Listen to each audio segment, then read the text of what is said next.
اعوذ باللہ من الشیطان الرجیم بسم اللہ الرحمن الرحیم الحمد للہ رب العالمین والصلاة والسلام علی سیدنا محمد وعلیہ الطاہرین ولا سیما بقیت اللہ فی الارضین اللہم صلی علی محمد وعلی محمد. سامعین محترم، السلام علیکم.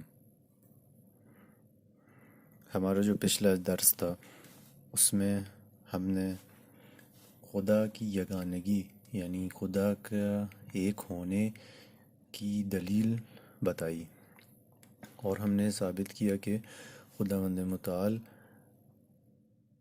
دو نہیں ہو سکتے، یا خداوند متعال ایک سے زیادہ نہیں ہو سکتا اس ہستی پر. وہ صرف اور صرف ایک ہے، یعنی یگانہ ہے. اور اب اس کے بعد نوبت پہنچتی ہے توحید کے معنی کی، یعنی توحید کا کیا معنی ہے. اور اس کے بعد کچھ اقسام ہیں جو کہ آغا تقی مصباح یزدی آیت اللہ تقی مصباح یزدی نے اپنے ایک خاص روش سے توحید کی اقساموں کو بیان کیا ہے. آئیے شروع کرتے ہیں. بسم اللہ الرحمن الرحیم. توحید کو لغت کی نظر سے اگر دیکھا جائے تو اس کا معنی ہوتا ہے کسی چیز کو ایک جاننا، کسی چیز کو یگانہ جاننا، یگانہ ماننا کسی چیز کو. اس کا یہ ہوتی ہے توحید کا معنی ڈکشنری کے لحاظ سے، اور فلسفی اور عرفانی اور اخلاقی لحاظ سے بھی بہت سارے معنی ہے، اور ان بہت سارے معنوں میں یہی معنی نظر میں آتا ہے کہ کسی چیز کو ایک جاننا. اب ہم یہاں پہ توحید کی کچھ خاص مشہور اور معروف قسموں کو بیان کریں گے، اور اس کے ساتھ ساتھ اس کی اصطلاحوں کو بھی بیان کریں گے کہ یہ روش ہے آیت اللہ تقی مصباح یزدی کی. یہ تھوڑا سا دھیان دیے گا اس پہ، ہو سکتا ہو تھوڑا سا سخت ہو، مگر تھوڑا سا دھیان دیں گے تو آسان ہو جائے گا. سب سے پہلی اصطلاح جو ہے وہ ہے ایک سے زیادہ خداؤں کا انکار، یعنی نگیشن آف پلورالٹی، نفی تعدد، یعنی تعدد یعنی بہت ساری چیزوں کا انکار، نگیشن آف پلورالٹی. اب اس میں کہا جاتا ہے کہ خدا کی وحدانیت پر اعتقاد رکھنا ہوتا ہے اس توحید میں، اور خدا کے ایک سے زیادہ ہونے کے تصور کو غلط جاننا ہوتا ہے، اس کو انکار کرنا ہوتا ہے کہ خدا ایک سے زیادہ نہیں ہو سکتا. دوسری جو اصطلاح ہے، دوسری جو ٹرمینالوجی ہے وہ ہے ترکیب کا انکار، یعنی نگیشن آف کمپوزیشن. یعنی خداوند متعال کی ذات چیزوں سے مل کر نہیں بنی ہے، وہ خود بخود ایک ذات ہے جو جدا ہے سب سے. اور وہ دیکھیں، سب سے پہلے تو یہ آپ کسی بھی چیز کو دیکھتے ہیں تو آپ کے ذہن میں یہ چیز آتی ہے، یہ چیز کس چیز سے بنی. ٹھیک، یہ چیز کس چیز سے بنی، یہ جو آپ کے ذہن میں سوال اٹھا، یعنی اس کا جواب یہ ہے کہ یہ کئی ساری چیزوں سے مل کر بنی ہے، تب آپ کے ذہن میں یہ سوال اٹھا ہے. تو میں یہی بتانا چاہ رہا ہوں کہ آپ دنیا میں جتنی بھی چیزیں دیکھتے ہیں وہ کسی نہ کسی چیز سے مل کر بنی ہوتی ہے. ایسا ممکن نہیں ہے، پاسبل نہیں ہے کہ آپ جو چیز دیکھ رہے ہوں اس ہستی پر، اس دنیا پر، وہ کسی چیز سے مل کر نہ بنی ہو.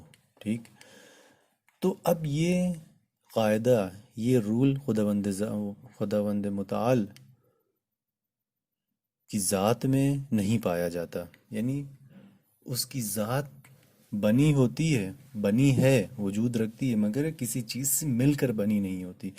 یعنی ترکیب، جو کمپوزیشن جو ہوتا ہے وہ خداوند متعال کی ذات کے اندر نہیں پایا جاتا.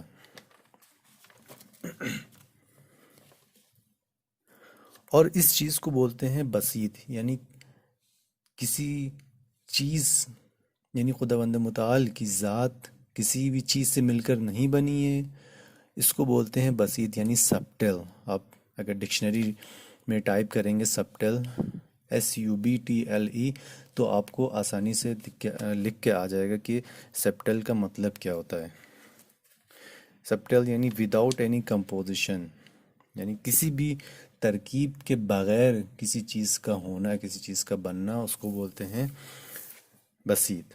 یہ خداوند متعال کی ذات بسیط ہے، یعنی کسی بھی چیز سے مل کر نہیں بنی ہے، کسی بھی چیز کا مرکب نہیں ہے۔ تیسری جو اصطلاح ہے، تیسری جو ٹرمینالوجی ہے، وہ ہے توحید صفاتی کے نام سے۔ اس کا کیا مطلب؟ اس کو انہی نے اس طریقے سے بیان کیا ہے: اس کی ذات پر کچھ دوسری صفاتوں کے ہونے کا انکار، یعنی اس کی ذات ہے اور اس کی کچھ ذاتی صفاتیں، یعنی خداوند متعال کی ذات اور خداوند متعال کی ذاتی صفاتیں جو ہم نے 3 بتائی تھیں: علم و قدرت و حیات۔ اب یہ کہہ رہے ہیں اس کی ذات پر کچھ دوسری صفاتوں کے ہونے کا انکار کرتا، یعنی کیا؟ یعنی ذات الہی کے ساتھ ساتھ اس کی ذاتی صفاتوں کا بھی یگانہ ہونا اور اس کی ذات پر ذاتی صفاتوں کے علاوہ دوسری صفاتوں کا نہ ہونا۔ ٹھیک؟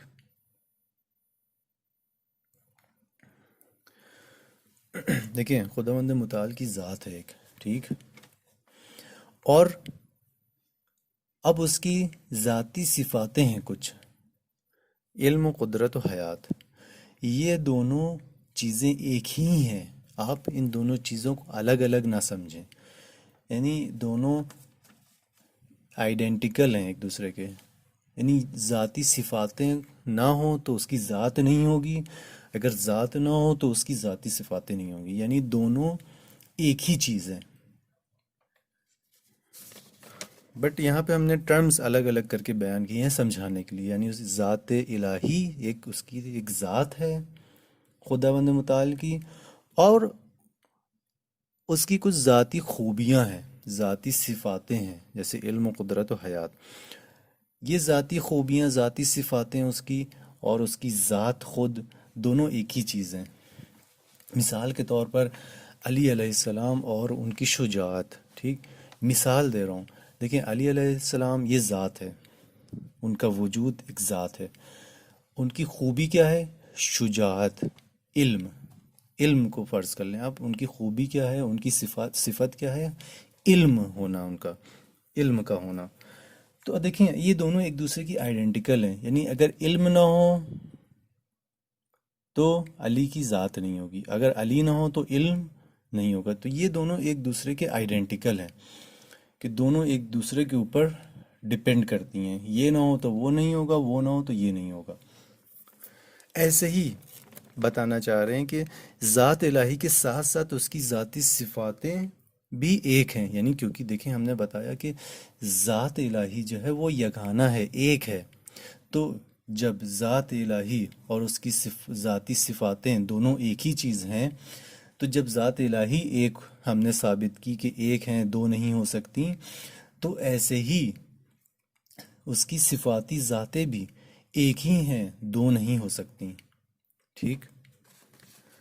تو یہی بیان کرنا چاہ رہے ہیں، اس کی ذاتی صفاتیں کے بغیر دوسری کچھ صفاتیں آیا اس کی ذات کے اوپر ہیں یا نہیں ہیں، تو یہ اس کا انکار کر رہے ہیں کہ اس کی ذاتی صفاتوں کے علاوہ کوئی اور صفات اس کی ذات کے اوپر حاوی نہیں ہو سکتی، نہیں آ سکتی اس کی ذات کے اوپر۔ اب ہمارے پاس دلیل کیا ہے اس چیز کی؟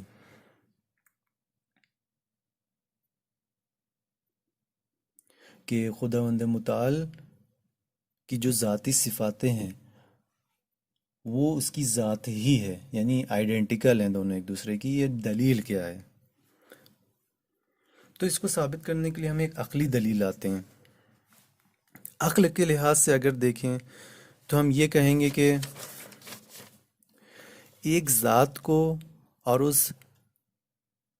اس کی صفاتی ذات کو ہم 3 طریقے سے سوچ سکتے ہیں۔ ذات اور اس کی ذاتی صفات 3 طریقے سے سوچ سکتے ہیں۔ کیسے؟ پہلی یہ ذات اور اس کی ذاتی صفاتیں ایک ہی ہوں، یعنی آئیڈینٹیکلنس ہو ریلیشن شپ دونوں میں، دونوں آئیڈینٹیکل ہوں ایک دوسرے کی، ذات اور ذاتی صفاتیں ایک ہی ہو، ٹھیک۔ دوسری کیا کنڈیشن، صفاتی ذاتی صفاتیں ذات کا پارٹ ہوں، ٹھیک، یعنی ذات کا جز ہو، پارٹ ہو، ایک حصہ ہو ذات کا، ذاتی صفاتیں، ٹھیک۔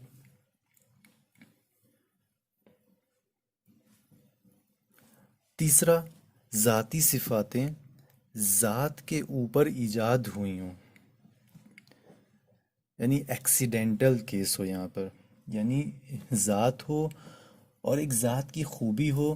مثال کے طور پر مثال بتاتے ہیں، ایک انسان کا سچ بولنا، دیکھیں جب تک کہ ایک انسان کی ایک ذات ہے، ٹھیک ہے، انسان کی ایک ذات ہے، اور انسان جب تک کہ سچ نہ بولے تب تک کہ اس کو نہیں کہیں گے کہ یہ سچ بولنے کی خوبی رکھتا ہے، سچ بولنے کی یہ اچھائی رکھتا ہے اپنے اندر۔ تو جب وہ سچ بولے گا تبھی ہم اس کو کہیں گے کہ یہ خوبی اس کے اندر ہے، سچ بولنے کی خوبی اس کے اندر ہے۔ تو یہ اس کی جو صفت ہے، اب ہم اس کو کہتے ہیں مثال کے طور پر ذاتی صفت اگر ہم کہیں، تو یہ جو صفت ہم نے کہی تو ہم یہ کہیں گے اس کی ذات کے اوپر ایجاد ہوئی، اس کی ذات کے اوپر ایکسیڈنٹل کیس ہوا، ایکسیڈنٹل کیس اس کو بولیں گے کہ ایجاد ہوئی۔ تو یہ تین حالتوں سے جدا نہیں ہے، یعنی ذات اور اس کی ذاتی صفاتوں کو ہم ان تین طریقوں سے سوچ سکتے ہیں۔ کیسے؟ ذات اور اس کی ذاتی صفاتیں ایک ہی ہوں، آئیڈینٹیکلنس ہوں ریلیشن اس کا، یا ذاتی صفاتیں اس کی ذات کا ایک جز ہوں، ٹھیک، اور تیسرا ذاتی صفاتیں ذات کے اوپر ایجاد ہوئی ہوں، ایکسیڈنٹل کیس ہو۔ اب دیکھیں یہ جو دوسری اور تیسری جو ہم نے کنڈیشن بتائی وہ ایک دم ناممکن ہے اس کا ہونا۔ کیسے؟ دیکھیں اگر ذاتی صفات جو ہیں خدا کی ذات کا پارٹ ہوں اگر، تو اس کا مطلب یہ ہے کہ خدا کی ذات ترکیب سے بنی ہے، خدا کی ذات کئی ساری چیزوں سے مل کر بنی ہے، اور کئی ساری چیزوں سے مل کر ایک چیز اگر بنی ہو تو وہ کیا ہوتی ہے؟ وہ نیاز مند ہوتی ہے وہ، اور خدا کی ذات واجب الوجود ہے اور وہ بے نیاز ہے ساری چیزوں سے، یعنی خدا کی وند متعال کی ذات کو ہونے کے لیے کسی چیزوں کی ضرورت نہیں پڑے گی، ہم ثابت کر چکے ہیں پہلے۔ اسی لیے دوسری کنڈیشن ناممکن ثابت ہوتی ہے، باطل ہوتی ہے، انویلڈ ہوتی ہے، انویلڈ ثابت ہوتی ہے کہ خداوند متعال کی ذات تو بے نیاز ہے، غنی ہے، یعنی اس کو کسی چیز کی ضرورت نہیں ہے کہ وہ وجود میں آئے، ٹھیک۔ تو اس کی صفاتی ذات اس کی ذات کا پارٹ نہیں ہو سکتی، ٹھیک ہے، یعنی اس کی ذات تو ہے بٹ یہ صفاتی ذاتیں اس کی ذات کا ایک چھوٹا سا حصہ ہوں، ٹھیک، تو ایسا ممکن نہیں ہے۔ تیسری کنڈیشن کیسے انویلڈ ہوئی، کیسے باطل ہوئی؟ تیسری صورت میں جب ہم کہتے ہیں کہ صفات ذاتی صفاتیں اس کی ذات کے اوپر ایجاد ہوئیں، یعنی یہ کہ ان کو کسی نے خلق کیا، یا یہ کہ وہ پہلے سے خدا کی ذات کی طرح موجود تھیں، ٹھیک ہے، تو اگر ہم یہ کہیں کہ ان کو کسی نے خلق کیا اور پھر وہ خداوند متعال کی ذات کے اوپر ایجاد ہوئیں آئیں، تو اب یہاں پہ یہ سوال ہوتا ہے کہ ان کو کس نے خلق کیا، ان صفاتوں کو کس نے خلق کیا؟ تو یعنی ان کا خلق کرنے والا ایک خالق ہے، تو اب یہاں پہ دو خداؤں کا تصور آ جائے گا۔ اور تیسری جو کنڈیشن میں جو پارٹ بنا، ایک تو یہ کہ ان کو کسی نے خلق کیا، یا یہ کہ وہ پہلے سے خدا کی ذات کی طرح موجود تھیں۔ تو اب ہم یہ اگر کہیں کہ وہ پہلے سے موجود تھیں خداوند متعال کی ذات کی طرح، تو خداوند متعال کی ذات تو قدیم تھی، یعنی پہلے سے موجود تھی، ٹھیک، اور یہ ذات بھی پہلے سے موجود ہیں. تو یعنی خداوند متعال کی ذات کے ساتھ ساتھ کچھ اور بھی چیزیں تھیں جو موجود تھیں پہلے سے.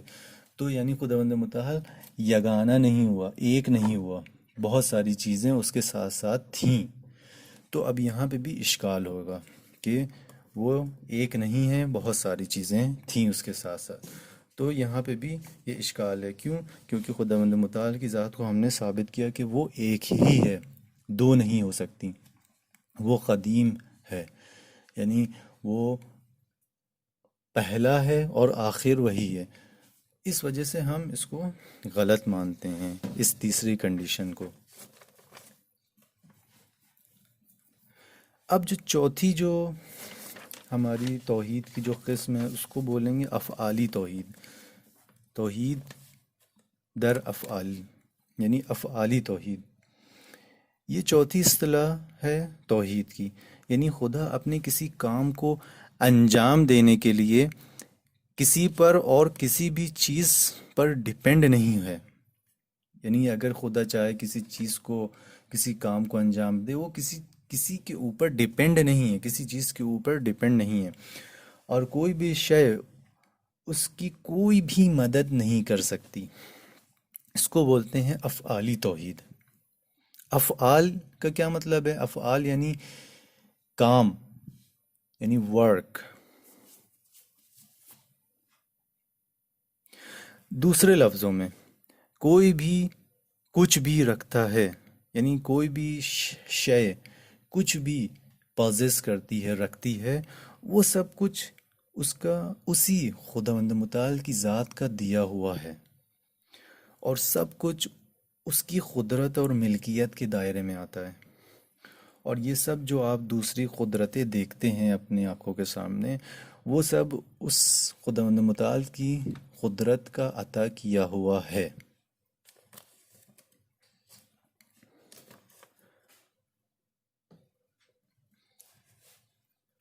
پانچویں جو اب اصطلاح جو آیت اللہ تقی مصباح یزدی دامت برکاتہ نے اپنی کتاب میں بتائی، وہ یہ ہے کہ خدا کا بنا کسی کی مدد کے بغیر دوسری چیزوں میں اثر کرنا، انفلوئنس رکھنا دوسری چیزوں میں بنا کسی کی مدد کے بغیر، یہ توحید کی پانچویں قسم بتائی. یعنی کیا؟ یعنی خدا کی ساری مخلوق اپنے تمام کاموں کے لیے خدا سے بے نیاز نہیں ہو سکتی. یعنی خدا کی مدد چاہتی ہے، خدا کے اوپر ڈپینڈ ہوتی ہے. اور یہ جو اس کے سارے کاموں کے جو اثرات ہیں وہ سب خدا کے اذن سے ہی ہوتے ہیں. یعنی مثال کے طور پر آپ آگ جلاتے ہیں، تو آگ تو آپ نے جلائی، مگر آگ کے اندر گرمی کس نے پیدا کی؟ وہ خداوند متعال کی ذات ہے. آپ نے برف جمائی، برف تو آپ دیکھتی ہوں گے، ٹھیک ہے، آپ نے برف تو جما لیا، آپ نے انوائرمنٹ کو ٹھنڈا کر دیا اور برف جم گئی، مگر برف کو ٹھنڈا کرنے والا کون ہے؟ وہ خداوند متعال کی ذات ہے. یعنی دنیا کے جتنے بھی کام ہو رہے ہیں، ٹھیک ہے، وہ کاموں کو شاید انسان انجام دے رہے ہیں یا کچھ چیزوں کے مدد سے، کچھ چیزوں کی ہیلپ سے وہ کام انجام دیے جاتے ہیں، مگر ان چیزوں میں جو اثر ہے وہ خداوند متعال کی ذات کی طرف سے آ رہا ہے ہمیشہ. اور وہی تنہا ذات ہے جو دوسری چیزوں میں اثر رکھتی ہے، اور اس کی ذات کے بغیر کوئی بھی چیز کسی بھی چیز پر اثر نہیں رکھ سکتی.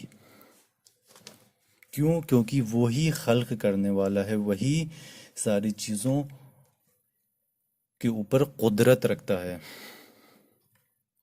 اور جو شخص، جو شے چیزوں کو بناتی ہے، چیزوں کو خلق کرتی ہے، وہی اس چیز کے اوپر تسلط یا قدرت رکھتی ہے.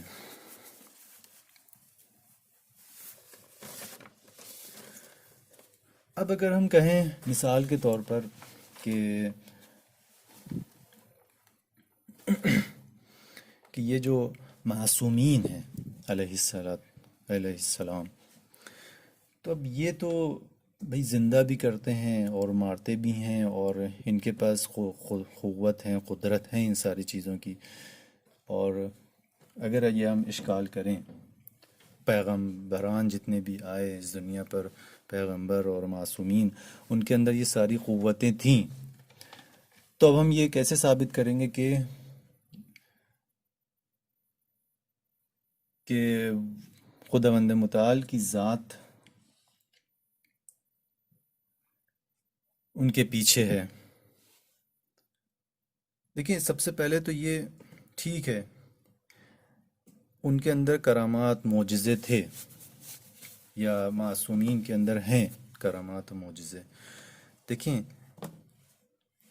مگر ان کو یہ ساری چیزیں عطا کرنے والا وہ خداوند متعال کی ذات ہے۔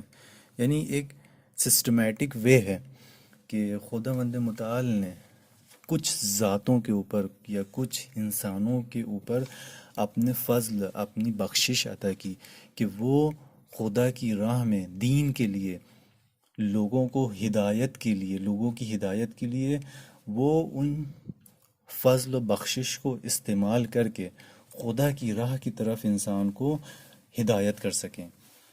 تو اب یہی خدا کا فضل و بخشش معجزے کی فارم میں معصومین دکھاتے ہیں، کرامت کی فارم میں معصومین دکھاتے ہیں، کہ کبھی کبھی ہوتا ہے کہ مردے کو زندہ کر دینا، زندہ کو مردہ کر دینا، آگ کو ٹھنڈا کر دینا، ٹھنڈک کو گرمی میں تبدیل کر دینا، یہ سب جو قدرت کی نمائش ہے، یہ سب خداوند متعال کا عطا کیا ہوا ہے، ٹھیک؟ اس کے پیچھے خداوند متعال کا ہاتھ ہے۔ تو یہ تھا یہ اس شبہے کا چھوٹا سا جواب۔ اب آخر میں دو مہم نتیجے بیان کرنا چاہتا ہوں اس درس کے۔ وہ یہ کہ پہلا، انسان کسی بھی چیز کو خداوند متعال کے بغیر پرستش کے لائق نہیں جانے، یعنی کوئی بھی چیز خود بغیر خداوند متعال کی ذات پرستش کے لائق نہیں ہے، فقط خداوند متعال کی ذات ہے جو پرستش کے لائق ہے، پرستش کی جا سکتی ہے۔ دوسرا کیا نتیجہ؟ انسان کا سارا اعتماد خدا کے اوپر ہو اور اسی پر توکل کرے، اور فقط اسی سے مدد مانگے، اور سختیوں میں نا امید نہ ہو۔ کیوں؟ کیونکہ اس کو معلوم ہونا چاہیے کہ خدا سختیوں کو آسان کرنے والا ہے، حل کرنے والا ہے مشکلاتوں کو۔ اور قرآن شریف میں آیت بھی ہے، الا ان اولیاء اللہ لا خوف علیہم ولا هم یحزنون، کہ خداوند متعال قرآن شریف میں فرما رہا ہے کہ جان لو یقیناً خدا کے دوست، خدا کو دوست رکھنے والے، ان کو کسی بھی قسم کا خوف نہیں ہوتا، اور وہ محزون نہیں ہوتے ہیں، غمگین نہیں ہوتے ہیں کبھی بھی۔ اور یہ جو نتیجے جو ہم نے بتائے ابھی، پہلا اور دوسرا جو نتیجہ ہم نے لیا کہ خدا کی ذات فقط پرستش کے لائق ہے، اور اسی پر توکل کرنا چاہیے انسان کو، اور محزون نہیں ہونا چاہیے، یہ دو نتیجے ہم روزمرہ کم سے کم 10 مرتبہ اپنے پنجگانہ نمازوں میں پڑھتے ہیں، کہ سورہ حمد میں ہے ایاک نعبد و ایاک نستعین۔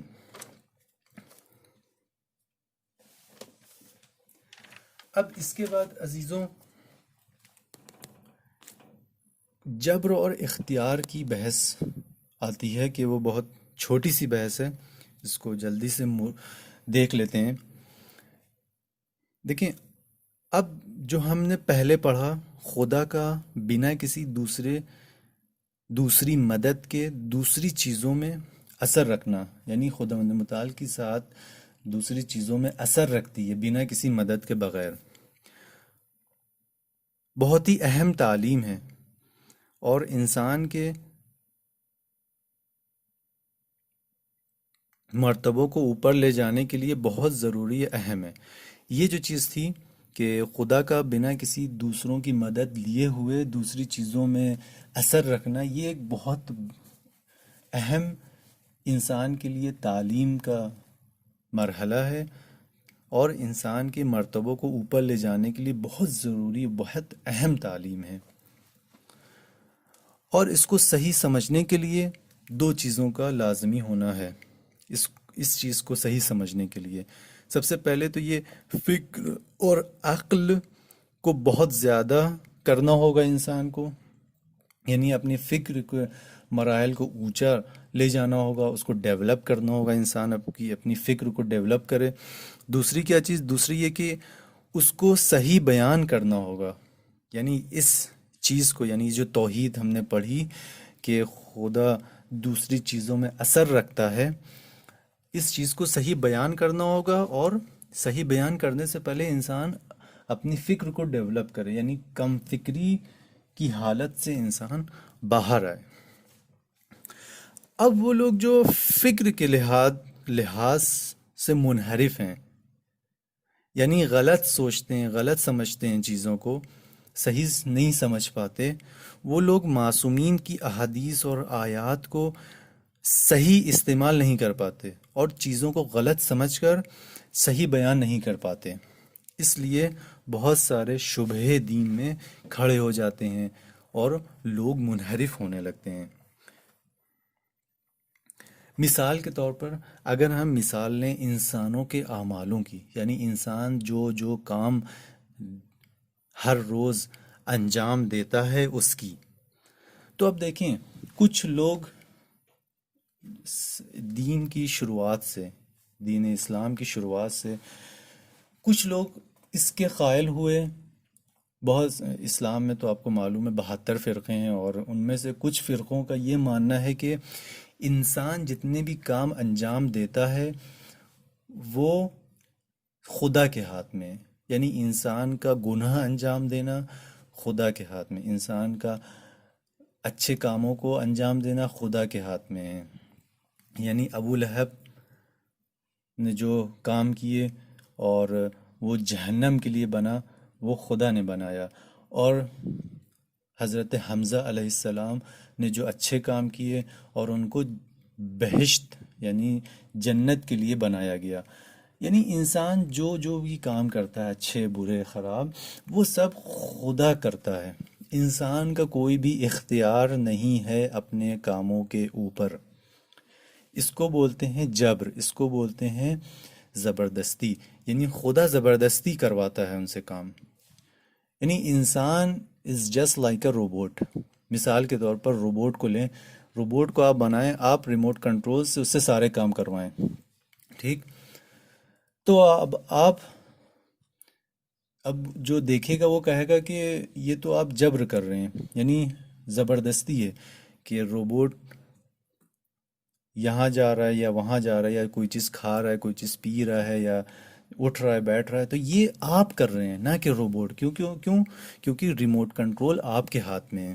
اسی طریقے سے ان کچھ فرقوں کا یہ ماننا ہے کہ انسان کے سارے کام خداوند متعال کی ہاتھ میں ہیں، خداوند متعال ان کاموں کو انجام دیتا ہے۔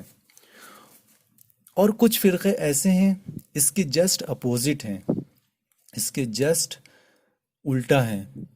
کچھ فرقوں کا ماننا ہے کہ انسان کے جتنے بھی کام ہیں، انسان جتنے بھی کاموں کو انجام دیتا ہے وہ سب انسانوں کے ہاتھ میں ہیں، یعنی خداوند متعال کا کام یہ تھا انسان کو خلق کرنا، بس اب سارے کام انسان خود انجام دے، خدا کوئی بھی دخالت نہیں رکھتا ہے انسان کے کاموں کے اندر۔ تو یہ دو فرقے تھے اور دونوں کے الگ الگ نظریے تھے۔ اس کو بولتے ہیں جبر اور اختیار کی بحث، کہ وہ لوگ جو کہتے ہیں کہ خداوند متعال انسان کے سارے کاموں کو انجام دیتا ہے، اس فرقوں کو بولتے ہیں جبر۔ اور جو کچھ فرقے جو کہتے ہیں کہ انسان اپنے سارے کاموں کو انجام دیتا ہے،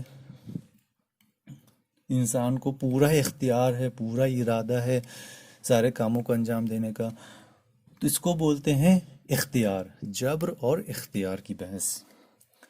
اور جو اہل بیت کا جو طبقہ ہے، اہل بیت کے جو لوگ ماننے والے ہیں، ان کا یہ ماننا ہے کہ نہ جبر نہ اختیار، بلکہ ان دونوں کی ان دونوں کے بیچ کا ایک راستہ، نہ پورا انسان کو زبردستی ہے خدا کی کہ خدا سارے کاموں کو انجام دیتا ہے، نہ ہی انسان کا پورا اختیار ہے کہ سارے کام انسان کے ہاتھ میں ہے، نہیں، اس کے بیچ کا راستہ ہے۔